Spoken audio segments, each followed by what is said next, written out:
Well, folks, Antonio T. Smith Jr. is doing it again. He's done it again. Yes, he has. Giving away so much knowledge just to help you succeed. Walk out of the middle class. Become a multimillionaire. He is giving away his book just for you. The name of that book? The Richest Man in the Trash Can. You want to make sure you get this book. Here's why. If you are someone who is tired, frustrated, irritated of the day-to-day schedule of waking up, going to work, going back home, going to sleep just to do it all over again, not being able to spend time with your family, you just got married, you just had kids, or you take care of your parents and you're not there to do it, this is the book for you. And guess what, ladies and gentlemen? This book is free 99. Yes, you heard me. Free 99. Okay? All yours for free. Yes. Free 99. All you have to do is just pay shipping and handling. That's it. $9.95 just to get your free book. This book is a life changer. I'm trying to tell you guys, everything in this book is what Antonio taught myself and Grace that enabled us to retire. Yes, we are retired and we haven't even hit our 40s yet. Woo! I'm just saying. I got a few months to go. Don't worry about it. Shh. Don't nobody need to know that, girl. You don't look it. That's it. Go get it. Go get it and walk yourself out of the middle class into the life you deserve. Walk yourself into abundance. Abundance is freedom, and this book is your journey out. You can plant better. You can dominate. Let's get started. I'm going to take this meeting and then flow it into the sales training in an hour as well, because there's something very important that I want to discuss to all of you. The first thing I want to tell, well, let me just do my introduction. If this is your first time here, which I know it's not, but if you listen on audio, then this is my real daily meeting in which real things happen, and this is no gimmicks, no thrills. I just open up to the public during this economic disruption. But this is me running my company. Every now and then, you hear me do a lot of stuff. Set a course for the future, set a course for the super future, set a course for the near future, even correct things in the present so we don't have these things. And I'm going to do a tad bit of both of them today.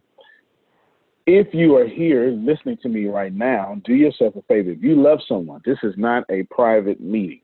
If you love someone, if you have a business partner, feel free to share them this information so they can be a part of this too. Okay? That's totally up to you.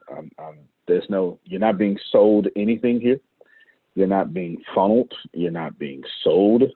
I have no intentions on ever selling you. This is just me adding value, but that may be something you want to do because we are all connected and separation is an illusion. Grace, did I make that clear? Very. Outstanding. All right. The first thing I want all of you to do, I'm talking to everybody, but I'm talking to my team. My team. And I don't care if you're Phyllis Susan or Deanna, Grace, or Reggie, or Law, or Satish. I'm telling you, the first thing I want to cover is you need to release yourself from the need of money, period. You need to get that in your head. You may not like me saying it. That's going to come up too. But you need to absolutely release yourself from the need of money. I want to replace that with something else. Instead, write this down. Know that you are a magnet to money. You see what I just did there? So while you perceive that to be negative, that is not what I said, nor is that what I ever do. You need to receive that you are a magnet to money. Stop playing, okay? Stop. We are too far, too close, and poverty cannot travel with us. Here's how it works when you're super successful. When you're super successful, when you have the awareness of Reggie or Grace or Deanna or Phil and Susan or Satish, you can't see stuff no more. That's wrong. because all your stuff is this big, just like mine. You don't have big changes anymore, Reggie. You don't have them. Your awareness is too high. You got stuff the size of my fingernail. And there are now blind spots from me all the way to you. It is why people need a coach. It is why you should always be asking Grace, how did you feel about that conversation, right? It's why you should always be asking Reggie, hey, what is your outlook on this? Because you can't see your blind spots. You can't. And the higher you get in awareness, the smaller those blind spots are, and the more they're in your blind spot. Nobody listening to me that's on my team have big changes to make. If you think that's the case, you're wrong. All your changes are millimeter changes. They're not even centimeter changes. But when you get so high, millimeters make a big difference. A big difference. Millimeter changes. They're that small. The changes you need, yes. The changes you need to make are millimeters. Do they matter? Yes and no. If you're thinking with your old you brain, then no, it doesn't matter. And I'm just tripping. The truth. If you want me to look at you, to look what I've done, or I'm always doing what you say, or then I'm wrong.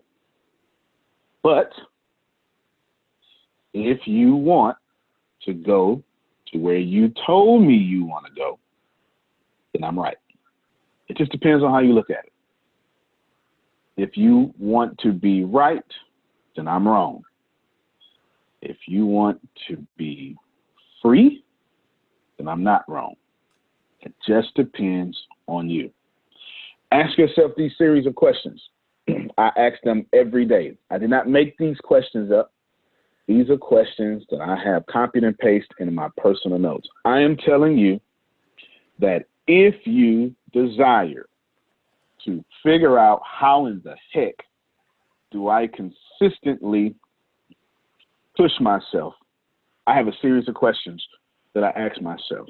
Now, I have 3 questions for my life, but I have a series of questions that I ask every day. I'll copy and paste them to you in this chat.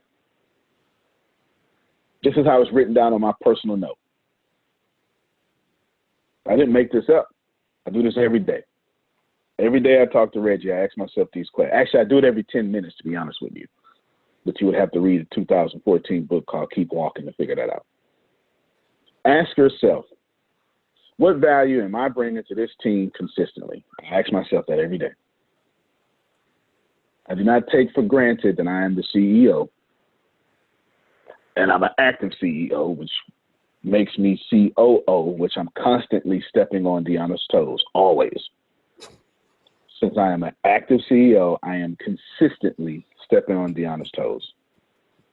It's the truth. Am I lying, Deanna? No.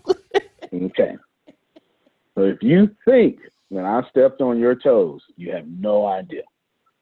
Deanna's in the hardest position because I'm an active CEO, which makes me a COO, and I am consistently every second of every day stepping on her toes, and it's a fine line I have to walk, and it's a fine line she has to walk. She is always on pins and needles. It's not fair, but I'm an active CEO. It comes with the territory. And so we both have to make a consistent change every day and lose. I ask myself every day, what value am I bringing to Reggie? How often am I thinking about Reggie's situation?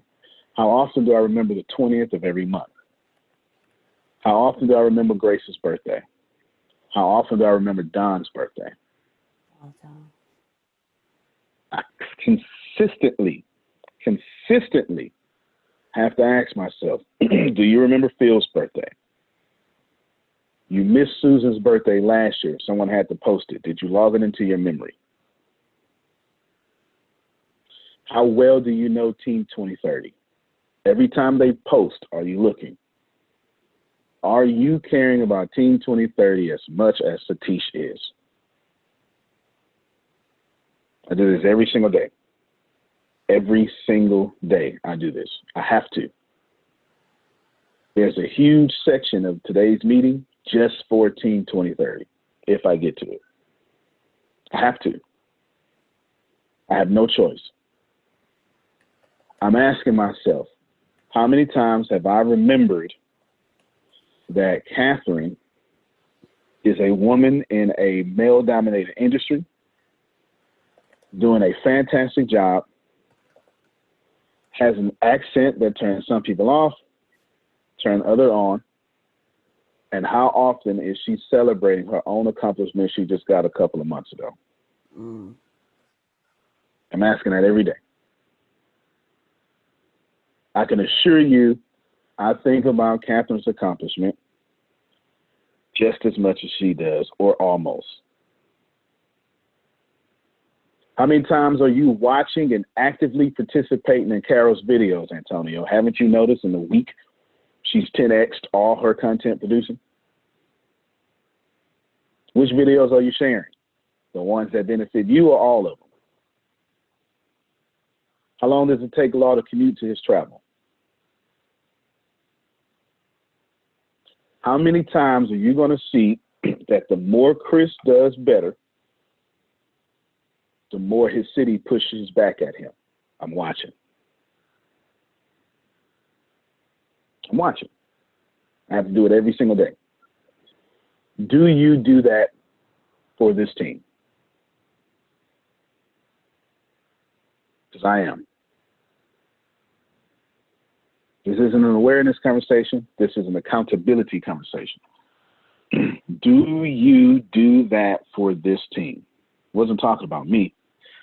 I'm just putting myself in the dirt before I throw you in it. So now we're both in the dirt. Is that fair? Before I make you dirty, I'm dirty first.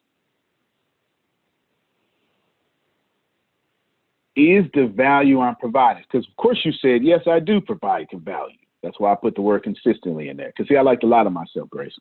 I can't wait. I can't freaking wait, Reggie, to lie to myself. I cannot wait. And if you be honest with yourself, you like to lie to yourself too. That's why I throw these little words in there on purpose, consistently. Then I gotta say, all right. How many? It bothers me. Y'all don't even know this. No one knows this. Reggie don't even know this. I'm gonna bring up Reggie. It bothers me that in the last 2 weeks, I missed 2 of Reggie's calls. It bothers me. I had no choice. I just flat out wasn't available. But it bothers me.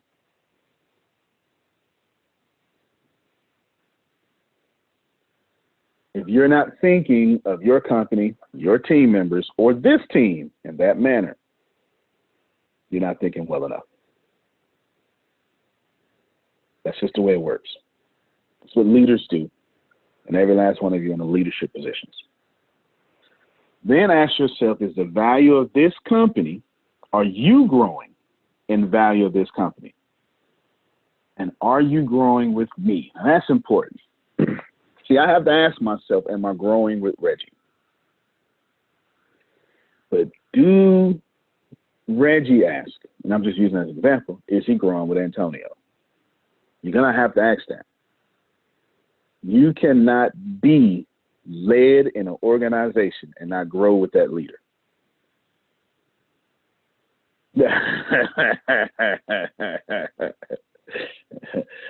Let me just pause for 2K NBA appreciation. Reggie sent me a message. I've exposed him. As soon as I get down there, I'm going to beat your face in on this NBA 2K. So you growing in everything but that area. Yeah. You don't want to rematch me. I understand. I got you. I got you. I'm going to beat his face off. I sure am. Sure am. Beat him with the, I don't even know, with the Orlando Magic. That's what I'm going to do. I'm going to pick the Orlando Magic and beat his face in. I don't even know who over there no more. I don't even know. Are you growing with the leader? Satish, talking specifically to you now. Are you thinking about Team 2030 that way? I'm not saying you're not. I'm just charging you to do so, okay? I'm not saying, I'm not putting nothing on y'all. But I am charging you with discipleship, basically. Okay? Are you thinking about them, and then are you making sure they grow with you? Nothing is worse than having a leader outpace his team. Nothing is worse than that. Trust me. You are taught, and by you I mean second person plural, y'all are taught, Texas taught, that you're supposed to outgrow your team. You're supposed to outwork your team, yeah. But you're not supposed to outgrow them significantly. You understand what I'm saying? You can't do that. Buddha did not significantly outgrow his disciples, nor did Jesus, nor did Muhammad. You cannot have disciples if you're intentionally outgrowing them. It's impossible. And if you don't have disciples, when you die, your movement dies with you. Fair enough? It's the whole point of disciples. I don't want my company to die with me, and you shouldn't be thinking that way either. Not following me. You're in the wrong place if you are. Right? Not following me. You can see the rest of the questions there. How consistently do I do what I say in life, in this company, and for myself? How often do I instantly reject information? Because I have fears of poverty and criticism. Now, right here, I'm going to share my screen. I hope that this information finds you right between the eyes. It is not my intent in this information to be nice. I'm not going to say anything. It is my intent to read what Napoleon Hill said about the fear of poverty and the fear of criticism. Napoleon Hill had no intentions on letting law make it. Didn't care if law was chocolate or not. When he got to this section, Napoleon Hill acted like the Apostle Paul. He started pastoring. There are two fears that I see gripping the immediate people around me. Now, I don't mean, and I'm talking about everybody. Everybody. Everybody. And it's not our fault. It's not your fault, not my fault. But you should listen. The fear of poverty. There can be no compromise between poverty and riches. It's the only thing I'm going to explain right here. You're either on the road to poverty or on the road to riches. There is no in between. All your pretty words, don't fix that. The rest, I'm just going to read from Napoleon Hill. The two roads that lead to poverty and riches travel in opposite directions. If you want riches, you must refuse to accept circumstances that lead towards poverty. The word riches in here is used in the broadest sense, meaning financial, spiritual, mental, and material estates. The starting point to the path that leads to riches is desire. The fear of poverty, without doubt, is the most destructive of the 6 basic fears. It has been placed at the head of the list because it is the most difficult to master. Considerable courage is required to state the truth about the origin of this fear, and it's still greater courage to accept the truth after it has been stated. Here are symptoms of poverty. Ask yourself if of the fear of poverty. Ask yourself if you have any one of these: indifference, indecision, doubt, worry, overcaution, or procrastination. Indecision, indifference, doubt, worry, overcaution, or procrastination. What's indifference? Commonly expressed as a lack of ambition, willingness to tolerate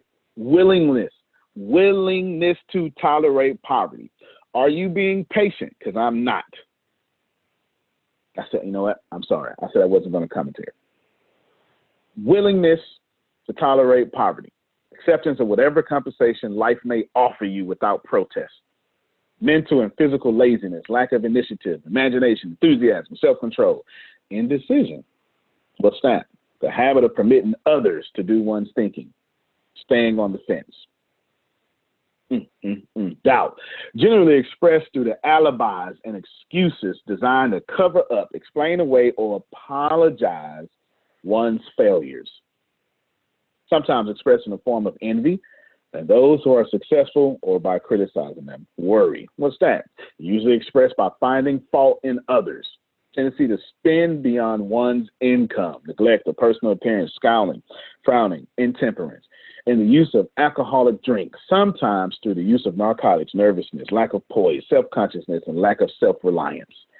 Overcaution, the habit of looking for the negative side in every circumstance, thinking and talking about the possible failure instead of concentrating upon the means of succeeding, knowing all the roads of disaster, but never searching for the plans to avoid failure, waiting for the right time to begin putting ideas or plans into action until waiting to becomes a permanent habit, remembering those who have failed and forgetting those who have succeeded, seeing the hole in the donut, but overlooking the donut. Pessimism, leading to indigestion, poor elimination, auto-intoxication, bad breath, and bad disposition. Procrastination. What's that? The habit of putting off until tomorrow that which should have been done last year, spending enough time creating alibis and excuses to have done the job. This symptom is closely related to overcaution, doubt, and worry. Refusal to accept responsibility when it can be avoided. Willingness to compromise, rather put up a stiff fight. Compromising with the difficulties instead of harnessing and using them as stepping stones to advancement. Bargaining with life for a penny instead of demanding prosperity. I can't commentate, so I'll repeat that. Bargaining in life for a penny. Bargaining in life for a penny instead of demanding prosperity. I started the meeting off like that. Opulence, riches, contentment, and happiness. Planning what to do if and when overtaken by failure, instead of burning all bridges and making retreat impossible. Weaknesses of and often total lacking self-confidence, definite of purpose, self-control, initiative, enthusiasm, ambition, thrift, and sound reasoning ability. Expecting poverty instead of demanding riches. Association with those who accept poverty instead of seeking the company who demand and receive these riches. That is Napoleon Hill explaining the fear of poverty. If any of that, stop my screen for a second. If any of that you do any time of day, you walked yourself off of prosperity to the road to poverty. There is no compromise. Do you understand? If at any point I do any of that, I'm just talking to me. I ain't talking to y'all. If I do any of that, I will lead this company into poverty. There is no compromise. But I tried hard. Doesn't matter. But I prayed. Doesn't matter. But I'm Antonio T. Smith Jr. Damn sure doesn't matter. There is no compromise. The only compromising is the lies we tell ourselves. Back to my no commentary, then I'll get Chris Holmes. I see his hand up. The fear of criticism. Just how this originally came to the fear? No one can state definitely. But one thing is certain, he has developed a whole highly developed form of it. The fear of criticism robs a man of initiative. How many? I can't commentate. I said I would. The fear of man robs man of initiative, destroys his power of imagination, limits his individuality, takes away his self-reliance, and does him damage in 100 other ways.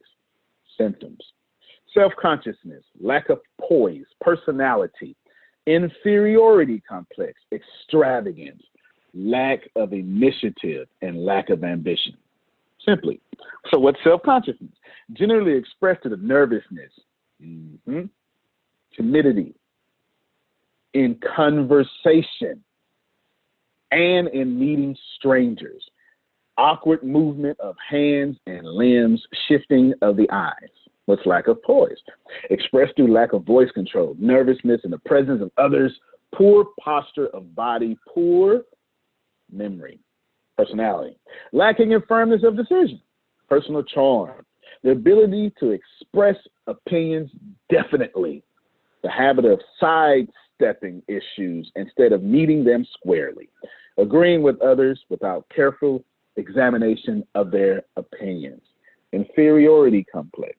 The habit of expressing self-approval by word of mouth and by actions as means of covering up a feeling of inferiority.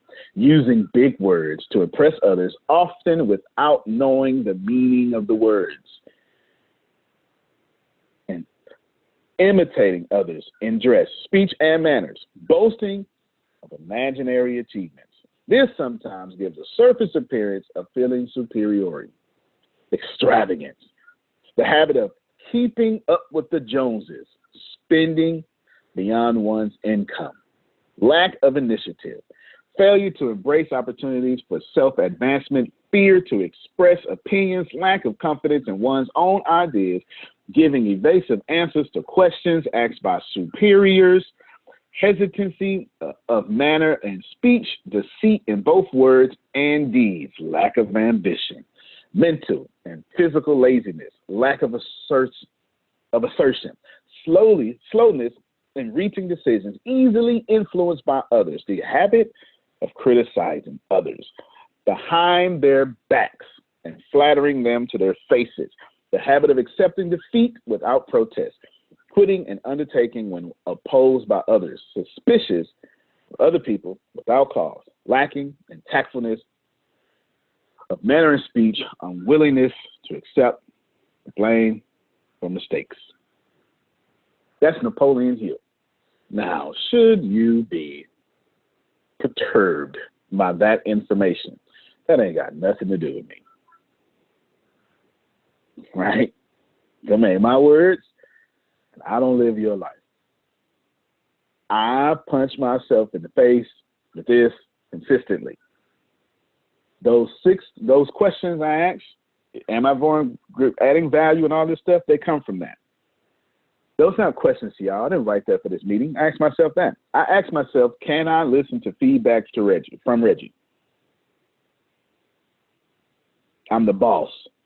If I can't hear feedback from Satish, then I'm an insecure one. Chris, let me hear from you. And you just gave me a whole book of homework. You know, I'm already pulling up Google Sheets and things like that, pull up his name and everything. Let me be the first to ask, can you send that to everybody through email? If not, I sure will. I sure will. I will make sure. But I will make sure. But I think this is a real reality check for everyone in the awakening, because like the more I was listening, I was like, I know a good chunk of, heck, probably mostly everybody I bumped into who is having that issue, even business people. And it's really just makes you think. Yes, and the economic status right now, the current status of the economy, global economy, isn't helping. Being on lockdown isn't helping. As a matter of fact, some of you are finding out just exactly how much you like your family. Loving your family is not the same thing as liking them. Nope. I had to say No. that. Yeah. No, and just because you're siblings don't mean you're friends. Go ahead, Reggie. Spit some wisdom at us. First of all, I'm you gave me an assignment. You gave me and Deanna an assignment. You told us to make sure that we learn about the book of James, right? That's right. And the more I think about the book of James, the more I sit and think about the stuff that we get up and we read and we study on, one thing punched me in my face. And it was something that I said. It was something that I said actually last weekend. And it's how you approach it, you know. And I didn't know that I was doing it automatically, because you had said something earlier in this talk that, you know, I treat things differently. I didn't know that I was doing it, because I'm gonna be honest with you. You know me. I don't care. I don't care what that boy just all that stuff you read, man. I balled that up and threw that against the wall. And the first thing I told myself, if you seek first the kingdom. You understand what I'm saying? All that's Yes, saying sir. is your mindset. That's all it's saying is your mindset. You don't worry about, be anxious for nothing. Be anxious for nothing. I don't care if something hit you on the side of your head, if something did anything. Look, man, be anxious for nothing. All that stuff he put on there, man. If you was, your goal is the kingdom. Let me inform you. The goal that you set for yourself, the one that you reach and put out on a piece of paper, this is who I'm going to be. That's what you focus on. And none of that other stuff will apply to you whatsoever. It'll never apply to you, period. You won't have to worry about the money. You won't have to worry about none of that. Because if you doing something, how you going to hear somebody if you talking? That's a fair point. So how you going, if you focusing on something, how all that other stuff that he just said is going to apply to you? If you focus on your goal, correct? That's your goal, ain't it? That's it. I'm gonna cut it off. I'm gonna No, listen. you're doing just fine. You're doing Yeah. just fine. You're doing just fine. I That appreciate that you. excited me. That just excited me. I'm excited It to should hear. have. It should Excited. have. And good. I'm glad. And I'm looking out. I'm observing. This is affecting everybody. I'm not. And listen. At no point am I telling you. I'm not going to let you exempt yourself, because I don't exempt myself from anything. Anything. Because for me, it's not for me. Objectively, there is no such thing as bad news. Objectively, there's no such thing. It doesn't exist. It's energy. Once it gets into my brain and gets filtered through my auto suggestion, I then make energy bad news or good news. But the universe never sent me bad news. I make it what I think I deserve, I want in my life. And I'm going to say this. I said this to Deanna yesterday or the day before. I say it to all you. I said it to her. I'm going to say it to you. You did what you wanted to do. It's the only thing you ever do. So you can apologize all you want to, but your dominant thoughts wanted you to do that. That's just the way it is. Chris, let me hear from you. That goes back to what I was having a conversation with one of my good friends. And I made I want to get your feedback on this. And I was saying, your perspective is your reality. Basically saying, like, if you believe that you are an awesome husband, you will be an awesome husband. If you feel like you are the worst thing on earth, you are the worst thing on earth. If you believe that you will attain riches, you will attain riches. I'm a strong believer that what you put inside of your mind is what you're going back to what you're saying, energy much more is going to form your reality.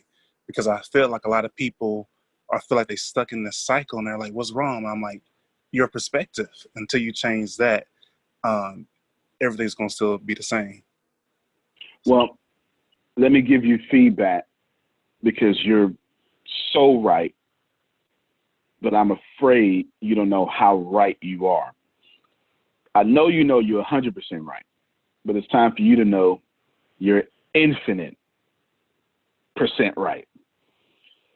10% in chat, no bad news, no bad people, no wrong decisions. It's just different energy, period. That's it. It's just, and by different energy, she means wavelengths, vibrations, frequency. That's it.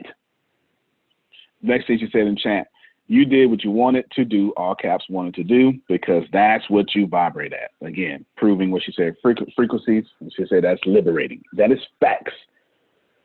Now, Chris, here's how you are infinitively. You're light year, Buzz Lightyear and beyond, right? You said your perception is your reality over and over. And then you said change your perspective. Everyone listen to this play on words. I'm going to say the same thing twice, but it's how right he is. Your perception is your reality. Your reality is not your perception.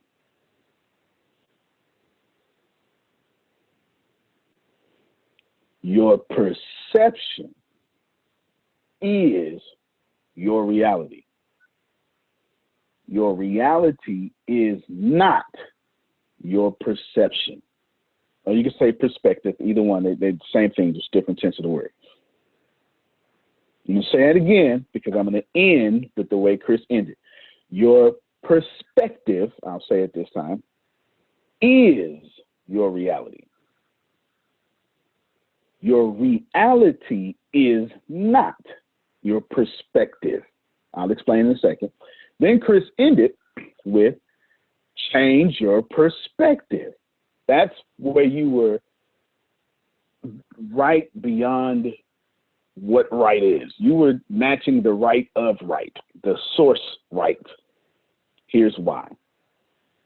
Y'all are misunderstanding the law of attraction or just what the heck is going on. Let me clear this up for you.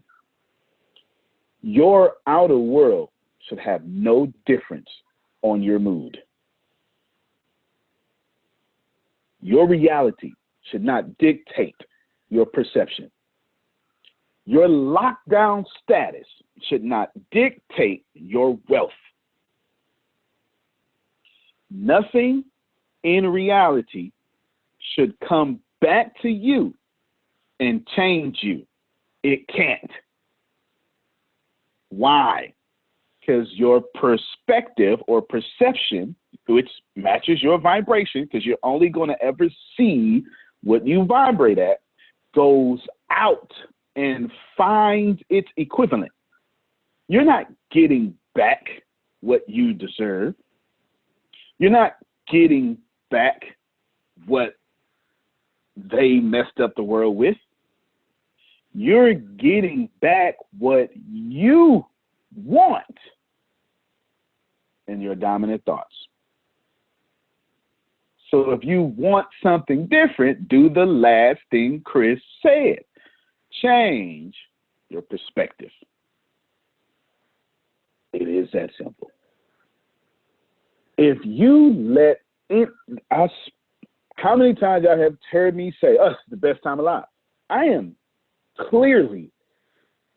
almost aroused at what's going on in the economy. It's almost to the point to where I probably need to be checked. I'm so excited. And y'all haven't seen me not excited. I have been talking about this economic disruption as if there is gold on the ground. Because that's exactly what I think. In my head, I will be a billionaire when this is done. And there's nothing any of you can do about that. Because I've been telling myself this since 2008. I've got 12 years of energy on this. I'm not even afraid of death at this point because I got too much energy on I have to die after a billionaire because that's what I'm creating. My perception said, oh yeah, I'm black. I don't care. Everybody come follow me. I don't care. Come. I'm young. It ain't bother me. I'm never bothered that I'm young or black or rough around the edges. That ain't stopped me. That ain't stopped one book from being sold, one class. It don't. Because in my head, I don't care. And I only attract the people who don't care.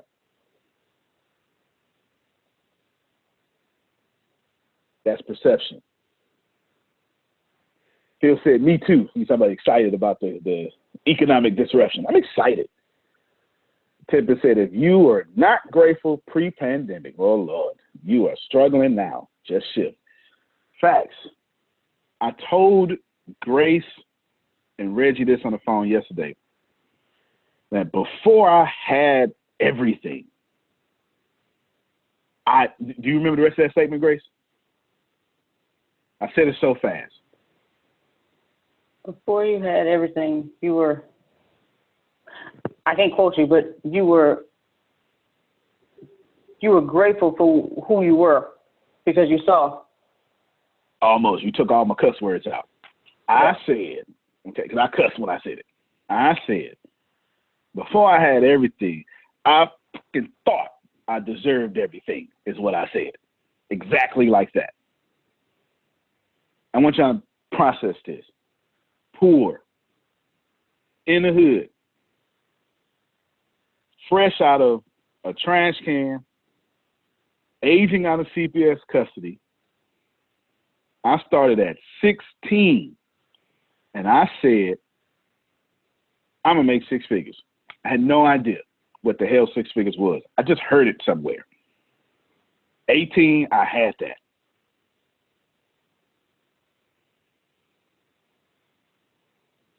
Never hit the news. I literally had that. Then I went out to the Army. I did some other stuff. In my life, this is how weird Chris is right. In my life, I'm gonna try to go in order. I've been a sheltered child, homeless child, runaway child, imprisoned child, adopted child, failed the 5th and the 6th grade child, captain of the speech and debate team child, captain of the football team child, military, Army, intelligence veteran. I want to say more, but we'll just leave it there. A fireman,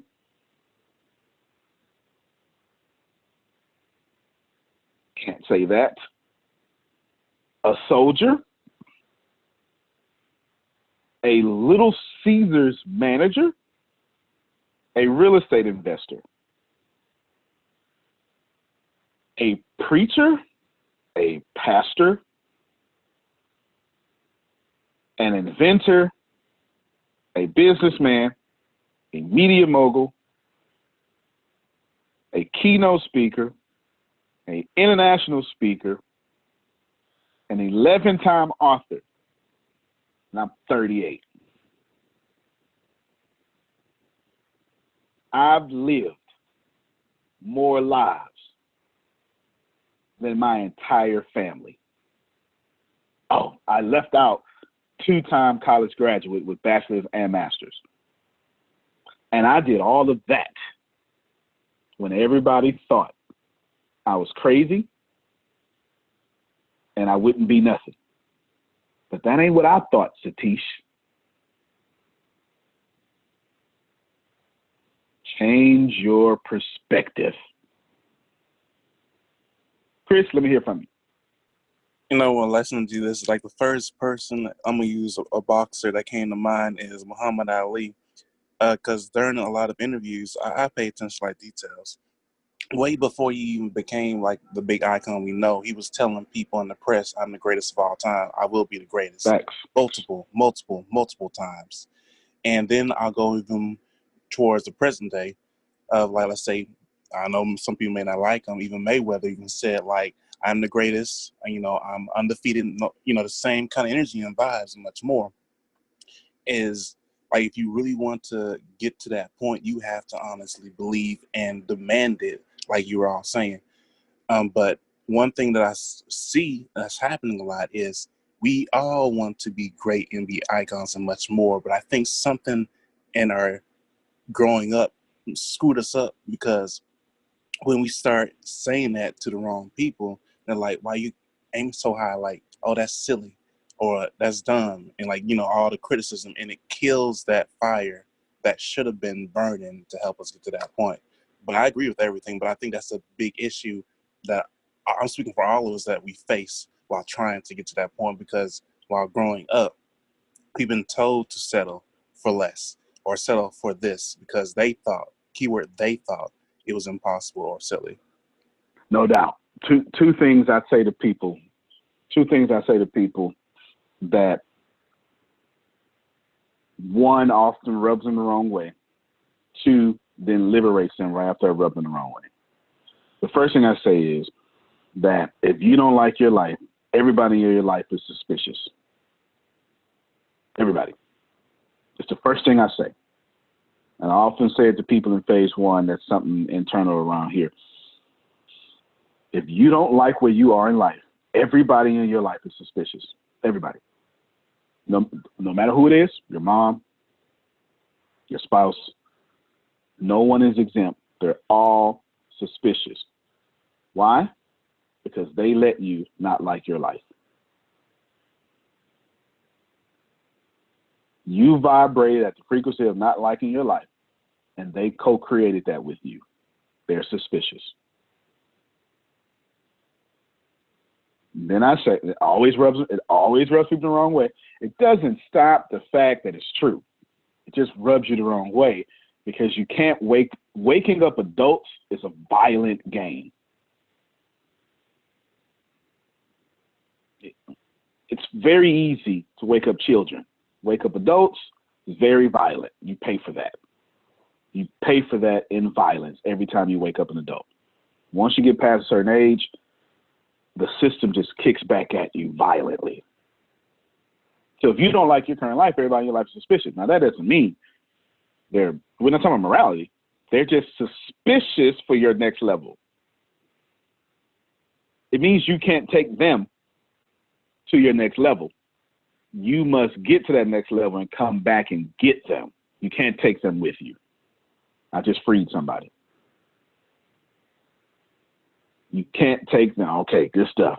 You cannot take them with you. The second thing that I say right after that liberates them is very simple, Chris. And I want to liberate you right now because I'm watching all your posts. I see all your posts. I even see the funny ones.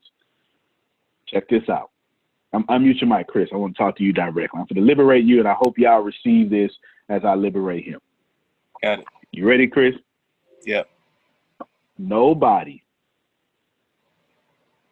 in my entire experience that is doing better than me and making more money than me ever told me I'm doing too much. Let that free you.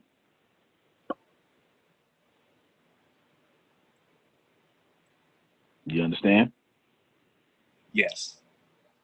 I'm telling you, you ain't doing enough.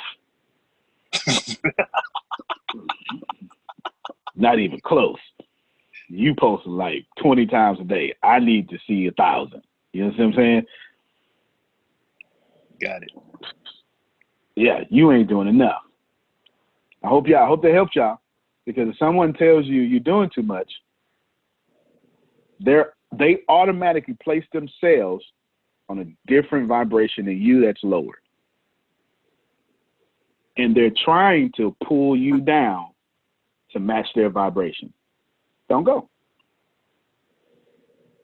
Just because someone invites you to poverty does not mean you need to go. Straight up. Slam the door. Straight up. That's it. And the cool thing is, how do you fix it, Chris? You said it. You change your perspective. You don't go and teach them. You don't go and correct them.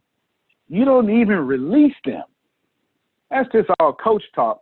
That's just us saying stuff so you can catch it. You just look in a different place. That's really what it is. You just turn your head. Stop talking to people that make you feel bad. How about that? It's one of the first things that I did. I don't talk to people that make me feel bad. I know. Don't do that. You're killing yourself. You understand what I'm saying? You're killing yourself. Now, why did I bring this up? Why is this in the meeting? Why, Tony, why you bring this up? Why? I'm going to show y'all. Like, I'm dead sick. When I be telling y'all stuff, first off, I don't do anything spontaneously. That's a weakness I have. I don't do that. Look at this. This is my morning meeting notes. It literally tells me read and share screen. And I got all this. I'm just here. I'm just here. I just did this. And then, I'm telling you, I ain't making this up. This ain't no bully pulpit. Why am I bringing this up? Because we too close. We too close. We too close for you to have a meeting with me about some poverty stuff. We are. If you have what it takes to pay $120,000 in bills in 60 days, then by all means, let's have a meeting. By all means, let's roll. If you don't, then have a different kind of meeting. Have a prosperity meeting. Find your place in the co-creation of this experience.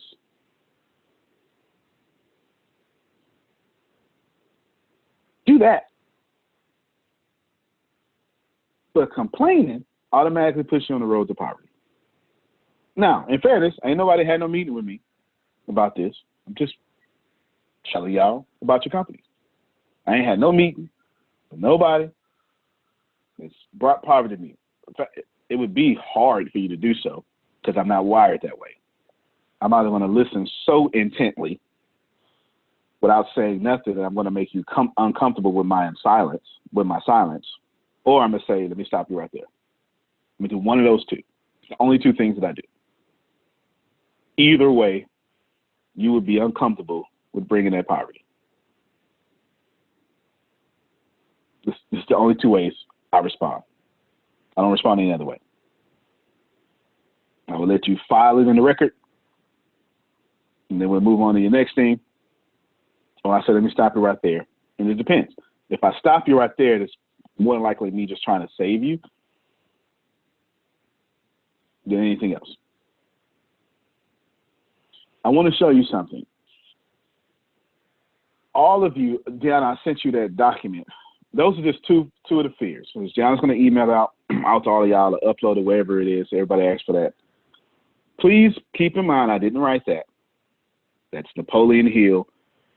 I have been taking notes from Think and Grow Rich since 2008. October 2008 was the first time I was ever exposed to Think and Grow Rich, ever. Didn't even hear of it because poverty, right? Poverty. I was taught. Anyway, Reggie kind of brought it up. If it wasn't in the good book, you don't need it. That's what I was taught, not knowing that the good book is everywhere, right? Michelle, let me hear from you. Good morning, everybody. I'm sorry. Good morning. Have you heard of a book called Cash Cow? Have I read that book? Because you were kind of breaking up at first. Yeah, I have it on a video, or was a disc, a CD. I'm not sure. Is that the guy? Is that the Purple Cows thing? Is that what's that, Grace? Go ahead. No. I think she's talking about Holton Bugs. He had a 4-disc set Cash Cow. Yes. I have read that. Sure have. Some people just graze. Yes. I haven't read it since like 2009, 2010-ish though, but I sure have. Okay. What do you think about that? I haven't read it since then, but I remember it was fantastic. My memory tells me that book was fantastic. He separated two people. He separated the cow grazers, people just eating grass, just content with that, and then those who content with eating grass, getting fat, and going to the slaughter, with the few that separate from that. So that's what I remember from that book. Oh, and there's one more thing from that book too. I remember. Bam, fam. Book a meeting from a meeting. I remember that. Okay. Yeah, that was very wise. That was very wise. Book a meeting from a meeting. Bam, fam. You remember that, Grace? Wasn't that in that book? Yep. That's what you said that. Book It a meeting is. from a meeting. Yep. Book a meeting from. I'm glad I be telling the truth. Don't be lying and trying to impress y'all. That's when I be on the calls. I actually do be listening. As a guy, I be like, I wonder if Antonio will talk. I be like, hold on, let me go. I be like so far away, I had to go get my headphones and stuff real quick or something like that. But I be listening. I don't just want to pop on and not listen. You know, that's just different vibration. Let me end with this. I want to show you before we go, and I'm going to continue. We're going back. If you're part of the sales training or have access to that, Satish, let me do this first, Satish. I want to put this on your mind. I'm gonna share my screen real quick. I'm gonna share my screen. I'm gonna read this word for word. Okay. I want ATS India to start with the biggest start possible. Before I let us do too much in India, because I know you're ready. I know you're ready. I'm going to want 5,000 people directly from India, and I want them all to flow through Team 2030. I'm putting this on your mind. It's in my meeting. Put this on your mind. Well, I'm going to bring it back up tomorrow. And I said, let me explain. So this is where I explain. What I don't want, I want everything to flow through Team 2030. Now, how you do that, that's up to you, right? But I know how to do it through my vehicle. Now, how you do it through my vehicle, that's on your leadership, but I'm going to offer you the vehicle, okay? You need to be focused on getting 5,000 people from India in the business university. I'm going to tell you why. India specific, and you want to do that as fast as possible. Before I let us go get this, go get that, get this building, I'm going to force us to 5,000, okay? Now, just to show you that I'm not just making this up, why? I want to control the growth. I want to create a major fan base in India. It elevates 2030 and makes them internal celebrities, and it creates at least 500 super fans. I'm bringing that back up. I'm going to bring that back up and give you a full explanation of that. But that's why. You know what I'm saying? It's literally why. So I want you to be processing. So the easiest way to do that is for me to allow all of Team 2030 inside of Richest on the direct sales thing. You understand what I'm saying?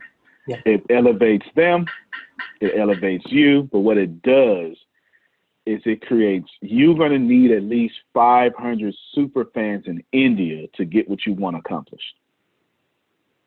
That's about 10% of 5,000. You understand? Yeah. You need an Indian army. That's not going to change. You're going to need that. It's best to move slower and get that, and then release with that. If you think about it, when you talk to your Christian folk, Jesus started with 12. He had 3 internal, and from those 12, he got 500 band of believers. And those 500 band of believers then changed the world, not Jesus. If that shocked you, I'm going to say it again for more shock value. Jesus did not change the world as far as spreading his message across it. This is the perfect spot to end, Kiara. I'm totally feeling you in my brain right now. The disciples were more important than their rabbi. Yep. Their rabbi told them that. You're going to do greater things than me, than this specifically. If you don't get it, you can't be a leader with no disciples. The message must go on. Satish, you need to create 500 disciples, super disciples. And then India will be safe forever. I promise you. All right? So I'm protecting your legacy, and I'm also making celebrities out of Team 2030, and I hope they don't mind. And of course, you're gonna get paid too. Why at it? So I mean, you know, right? You know, I fool around to be a millionaire too, though. You know, one of the richest people in India, but who's counting, right? Cool. Yes, sir. Thank you. All right, good, ladies and gentlemen. I appreciate you. Sometimes meetings are not about money, right? They're not about direction. You need to receive that. I'm about to hang up and log on to the sales call, but I want you to hear something very well. Nobody, not me, pick a great leader, not them. Pick a great ascended master, not them, was exempt from the poverty of this world. They just did not participate, but they were never exempted. Please know this. You are not exempted from the poverty of this world. You need it. It must be here. The poor would be with you always. Someone said that, didn't they, Grace? It has to be here. Your job is not to participate in it. To quote Abraham Hicks, you'll never be sick enough to help sick people. Antonio T. Smith Jr., you can plant better. You can dominate. Thank you, everybody. See you on the sales call in a few seconds. All right, everybody. Our next guest is the CEO of a Facebook competitor. It is called MeWe. It is a next-gen social platform with a focus on privacy. The company has surpassed 5.5 million members. CEO Mark Weinstein with us now in a Fox Business exclusive. Welcome to the program, Mark. Glad to have you with us. So why the focus on privacy or taking advantage of Facebook's public stumbles? Well, Deirdre, I'm one of the guys who invented social networks, and social networks were never invented to be what we call now surveillance capitalism, which is what Facebook is. Their members are not customers to serve. They're data to sell and data to target. So it really, MeWe is a fully fledged social network with all the features people love. The privacy is our Privacy Bill of Rights. We don't sell your data. We don't target you. We don't mess up your news feeds. We have a freemium business model, so everything you love is free, and you can, traditional capitalism, great capitalism. You can spend money on in-app purchases, or you can just enjoy the free service. There's nothing, you can't be targeted for your vote or your opinion. It's social media the way it was meant to be.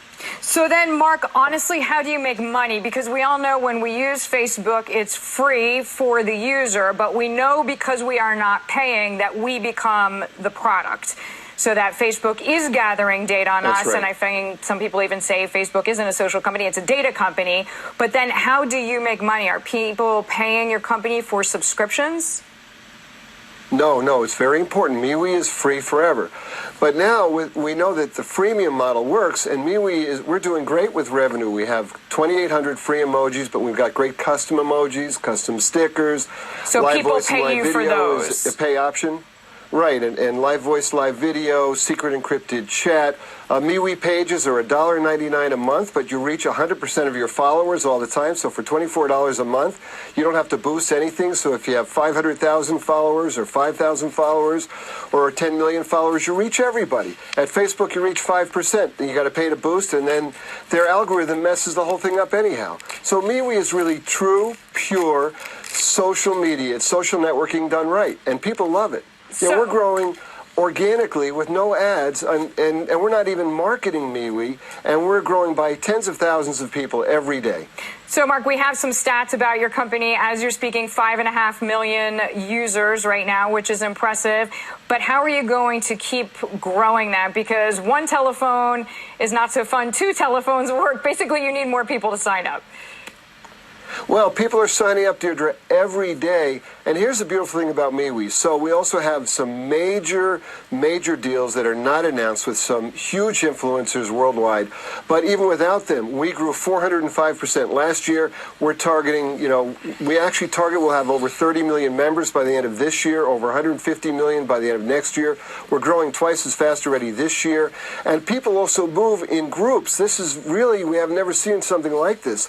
So constituencies move to people. So many people are censored or blocked or violated on Facebook, and they all move to MeWe. So the growth is fantastic. Quick question, Mark. You say Facebook, as an aside, should not be broken up. Why is that? Listen, we compete with Facebook great. Snap competes with Facebook. Twitter competes with Facebook. Breaking up Facebook doesn't solve the problem that they are a surveillance company transacting data. By the way, also transacting data from non-members. They track all of us. Remember, the Cambridge Analytica CEO said they had data on 230 million every adult in America. Now, Facebook's new rules that you talked about today, that's a bunch of BS. Facebook has had rules the whole time. They break their rules all the time. That's the problem. Rules at Facebook mean nothing. Mark, we thank you very much for the time. Thanks for joining us. Congratulations on the growth. Thank you, Deirdre. I'm not sure if you already know this, but you're already absolutely perfect. You're already absolutely great, and you're already living in massive abundance. The most important things that you have is not what you have, it's not what you do, it's what you know.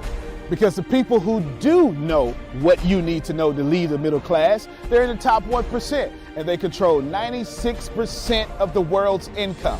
97% of this world is trading time for money, and that is not the way to become rich, it's not the way to become wealthy, and it is absolutely not the way to leave the middle class. There are 7.8 billion people in the world right now, and they all want to learn how to make money and how to leave the middle class.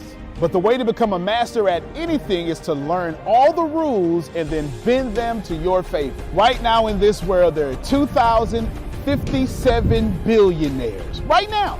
So if you think becoming a billionaire is impossible, that's 2,057 people that have already proved that impossibility incorrect. And if you think that's crazy, there are 46.8 million millionaires in the world, worldwide right now. Now think about that.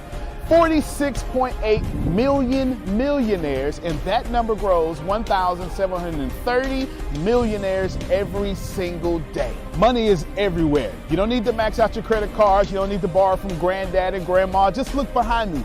Look at all the wealth sitting behind me in this junkyard. It's insane how much money is everywhere, and you don't need to go out there and beg, borrow, and steal to get it. You just need to know the rules of making money and how to leave the middle class. Essentially, all you need to know is the algorithm of making money, the rules of making money. All you need to know is what to do and how to do it, and you can leave the middle class. Any industry, yoga, golf, underwater basket weaving, clipping fingernails, it doesn't matter. All you have to do is know how to do it, how to get it done, and then find somebody to teach you how to do it, how to get it done, and you will be able to leave the middle class. If you're not getting my point, it's real simple. Whatever you have up here, as long as you understand the rules of leaving the middle class, as long as you understand how to get money, you can take what's up here and get wealthy from what you already have. Right now, the very thing you know up here is already being searched 1,000 times a second on Google. Someone right now, actually 1,730 people right now are going to become a millionaire from the stuff that you have in your head. Why can't this be you? I mean, it's 1,730 people with your ideas that are no better than you, that are going to leave the middle class, become a millionaire. Why are you not next? So how do we do this? How do we take what you know and apply it to objective money-making secrets and then allow you to leave the middle class? How do we take you from where you are and let you escape to where you want to go? So how do we make all this money or take all this knowledge from the Warren Buffetts, from the Elon Musk? How do we take everything that everyone before you has done, and how do we take all of that and then put it in your head so you can leave a legacy for your family? My name is Antonio T. Smith Jr. 32 years ago, I lived in a trash can. That's right, from 6 to 14, I had no running water, no electricity, no anything, and somehow I'm in the top 1% today. Not because I had the right background, not because I had a silver spoon in my mouth, simply because being homeless made me learn how to make money. I retired when I was 29 years old. I'm more than likely younger than you. I'm one of the top 1% income earners in one of the richest countries in the world. What I learned how to do when I was 6 years old was learn how to generate enough money to eat some cookies so I wouldn't die to death from starvation. From there, I learned how to go from cookies to a meal. From a meal to clothes to shelter to everything else that supplied my necessary needs. When I was 6, I was forced to learn how to make money, and now that's what I'm going to do and help you do.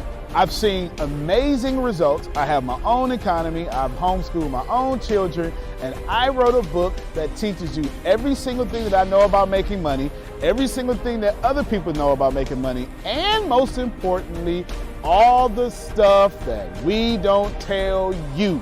Because the truth is, and you know it like I know it, the most honest, the most hardworking, unselfish people on planet Earth live in the middle class. Yet, your honesty, your unselfishness, your devout religion-going self is not enough to get to the top 1%, and that's not fair. The second half of my life has been not about how much money I make, but how I will be remembered from all the money that I have made. And I've been trying to teach everybody how to get out the middle class. I'm the crazy guy, famous on the internet for trying to create 100,000 millionaires. I've created 8 so far. I got a 9th one on the way, all the way from India. That's pretty cool. And what I want to tell you is something very simple. It's been hard. It's been absolutely hard to help people leave the middle class, not because of the people, because the system would rather keep you being someone else's money instead of you having your own economy and having the money come find and flow to you. It was frustrating because I knew that anybody can make money. And if you knew what I knew, you would change your life. Over the last few years, I've built a large following of over 500,000 people every month that pay me for me to give them advice. Well, that's been exciting for me. And the cool thing is I've created thousands of six-figure earners. I've created millionaires. I've created people who can live their dreams and hold on to their legacies. And now my eyes are on you to create you to what you need to be great. I have been teaching my principles and these principles to hundreds of thousands of people around the world, every country, all continents, and anyone who has taken them seriously, written them down, and applied them have a 100% success rate of leaving the middle class. I've taught these secrets to my following and my inner network, and I've watched them go from 4 figures to 5 figures, 5 figures to 6 figures, 7 figures, all the way to 8. Everything that I've ever learned from millionaire mentors, billionaire mentors, and everything I learned from being homeless, and everything that got me into the top 1%, I have placed inside of a book. To date, it is the longest book that I've ever written, the most best book that I've ever written, and that book is called The Richest Man and the Trash Can, and I'm offering it to you today for free. This book is going to show you how to become wealthy into the top 1% and leave the middle class. This book is going to give you a step-by-step plan if you're 30 years old, all the way to 70 years old, how to get into the top 1%. If you're a teenager, how to get to the top 1%. If you're a millennial, how to get to the top 1%. It's going to teach you how to make 6 figures immediately, teach you how to get to $1 million immediately, and all that good stuff. Plus, I'm going to give you the 36 objective laws of leaving the middle class. Plus, I'm going to give you every last one of my secrets that have made me rich. You have to understand that leaving the middle class is the most important fight that you're going to have in your life. To be honest with you, and you can kind of relate to this, it almost takes $450,000 a year just to be broke in America. And that's just in America. If you don't leave the middle class, which is actually an illusion, then you are going to have a really hard time. Think about it for a second. Most of you going to be watching this are going to be baby boomers, and you've been sold a bad check. They lied to you. Your retirement was not enough for you to live comfortable, and I'm going to give you this book for free so you can figure out how to triple your retirement and then quadruple your retirement, and then as Grant Cardone would say, 10x your retirement so you can live the life that's worthy of you. I want you to remember that leaving the middle class is the most important battle that you could ever face in your entire life, especially for your family. So consider this video, this book, your friendly tap on the shoulder. I want to send you a free copy of this book because I believe that abundance is your birthright. I believe that abundance is freedom, and I believe that this book is right for you. In fact, I believe in that so much that I will send you the book for free. All you have to do is cover the cost of shipping. I'll eat the cost. I'll take the loss. And all you have to do is get the book and dominate your reality right now and apply the principles so you can be the best person for your life that is yours. Fill out the form sitting right there to the right. Go ahead, dominate your reality. I can't wait to send you my book. I can't wait to meet you. I can't wait to have you as someone that's been on the journey with me. Antonio T. Smith Jr., you can plan better. You can dominate.